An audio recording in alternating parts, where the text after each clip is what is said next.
Hey skiers, I'm Jeff from skiessentials.com. Welcome to our 2024 ski test. Today we're talking about this Armada Locator 112.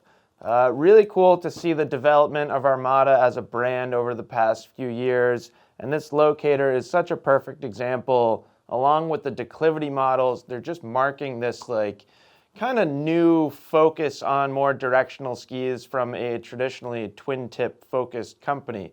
And I think they've done a really good job with both lines, both these declivity and Locator lines, So this Locator 112 really is best described as a backcountry touring powder ski.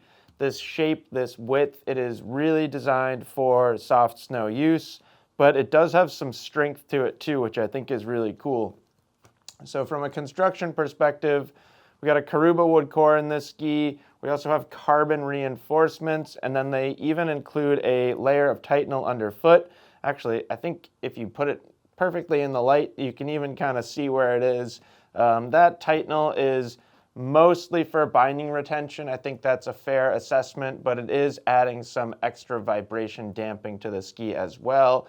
And quite interesting, a lot of time with touring skis, or quite often, more often than you might expect with touring skis, when they're really light, you might think they're going to be quite soft, but this is a great example of a ski that's pretty light and still pretty darn stiff, which is kind of cool.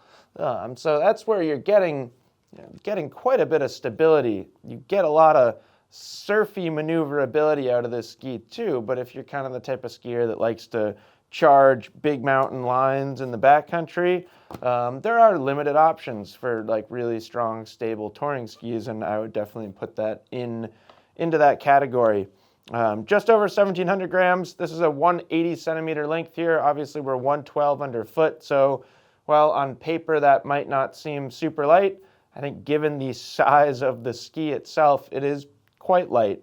Certainly light enough to do some longer tours on, even multiple laps on a really sweet day. If you happen to live somewhere that's got some great backcountry zones and you know your way around really well and you're safe and all that stuff, definitely could be a multi-lap ski. Taking a look at shape here, I mentioned that this is a directional ski. Quite a bit more tip rocker up there compared to tail rocker. Tail rocker's maybe 10, 12 centimeters in length. So truly a directional ski. 24 meter turn radius. So a pretty darn big radius for a ski like this, or just for any ski. And then the taper profile is really important too. So quite a lot of early taper. I would say more noticeable in the tip just due to the length that's kind of corresponding with that rocker, but there's definitely some taper back there in the tail as well.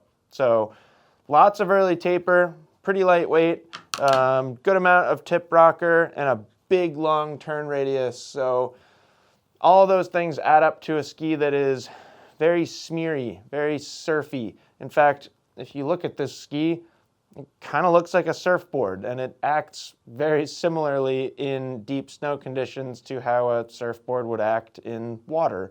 Those substances are actually quite similar.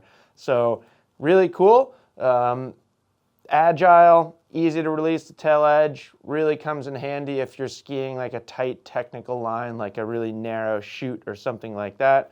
Pretty darn easy to get the ski from side to side, but we looked at that stiffer flex pattern and that big radius, so if you want to, you really can let it run. I think it's best as a touring ski. I think there are plenty of other skis out there that would be, I just think, substantially better if you're only skiing in the resort. I don't want to completely say you can't do that, because I know there's a lot of people out there that really value super lightweight skis, so if you want to do that, you could. I think it's just important to remember that this is designed more for touring. So good option for something like a Solomon or an Armada branded shift.